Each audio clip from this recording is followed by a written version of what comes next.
देखो मैं जानती हूँ ये रिस्की है, मगर मैं ये रिस्क लेना चाहती हूँ। वो बज़िद थी अपनी बात पर, मगर मैं कोई रिस्क नहीं लेना चाहता। वो खुश्क लहजे में उसकी बात काटते हुए बोला कि वो इस वक्त अरीना से उलझने के मूड में हरगिज़ नहीं था। इसीलिए उसने आगे बढ़कर उसे कुछ कहने का मौका दिए बगैर दोनों बाजुओं से पकड़कर उठाया और अंदर की तरफ बढ़ा। कायान, स्टॉप इट, मुझे नीचे उतारो, वो चिल्लाई। तो फिर मेरे रास्ते में मत आओ योर ऑनर, मैं तुमसे लड़ना नहीं चाहता, तुम हार जाओगी, जो मुझे अच्छा नहीं लगेगा। अरीना के नर्म और नाजुक चेहरे को बगौर देखते हुए कायान ने नरमी से उसे नीचे उतारा। कायान प्लीज मुझे अपने साथ आने दो, मैं यहाँ घर पर अकेली तुम्हारा इंतजार करते करते पागल हो जाऊंगी, जैसा आज दोपहर में हुआ था। मैं पूरी दोपहर तुम्हारे लिए परेशान रही थी। वो अनजाने में यूं सादगी से सहकाक जताती उसके दिल के तारों को छेड़ बैठी थी। वो जानता था कि अगर वो मजीद यूं उसके सामने रही तो वो हार जाएगा, इसीलिए उसे निगाहों से उछल करना बहुत ज़रूरी हो गया था। योर ऑनर, मुझे अभी खुद नहीं पता कि वहाँ जाकर मुझे क्या मिलने वाला है, कौन टकराने वाला है, इसलिए मैं तुम्हें साथ ले जाकर अब तुम्हारी नाजुक सी जान को खतरे में नहीं डाल सकता। वो इनकारी हुआ। मैं हरगिज़ भी खौफज़दा नहीं हूँ कायान, खासकर जब तुम मेरे साथ हो तो मुझे किस बात का डर, तुम हो ना। ये सच था, कायान की मौजूदगी से उसे तहफ़्फ़ुज़ का एहसास मिलता था। मैं अपने पार्टनर को नहीं बचा सका, मैं उस मासूम मूसा को नहीं बचा सका, तो अगर बाशु दादा के गुंडे उधर हुए, उन्होंने फायर खोल दिया, तो तुम्हें कैसे बचा पाऊंगा। कायान ने इनकार कर दिया।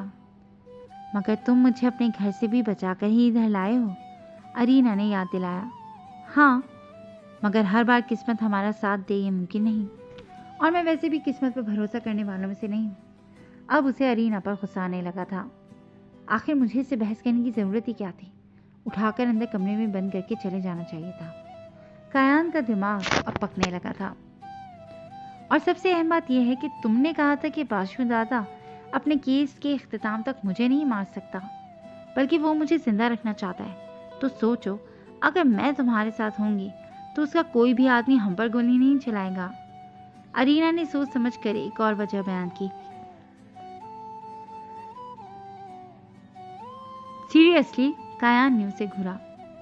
भूल जाओ, मुझे तुम्हें अपना बॉडीगार्ड बनाने की कोई ज़रूरत नहीं है, वो सख्ती से बोला। मैं तो प्रैक्टिकल बात कर रही हूँ। देखो ना, अगर तुम मर गए तो फिर परीसा की मदद कैसे करोगे। वो भी संजीदा हुई। उसकी बात सुनकर कायान ने अपने लब भेज लिए थे।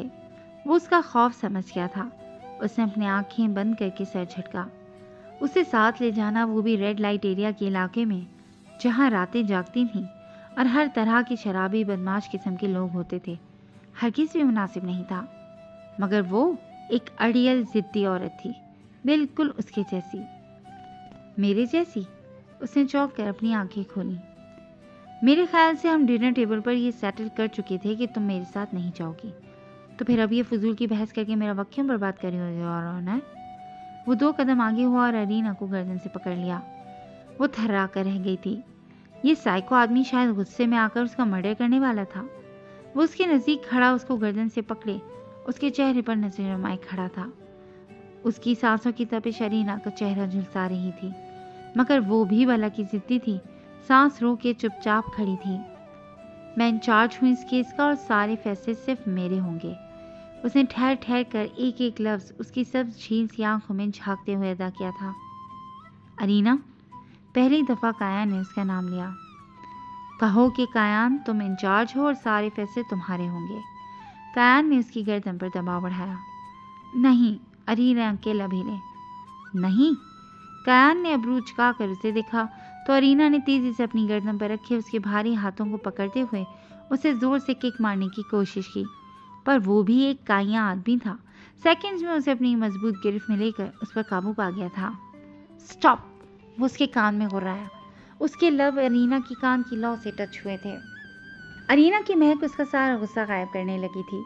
उसे छूकर महसूस करने की ख्वाहिशें बेदार होने लगी थीं। कहो वरना यहीं गाड़ दूंगा।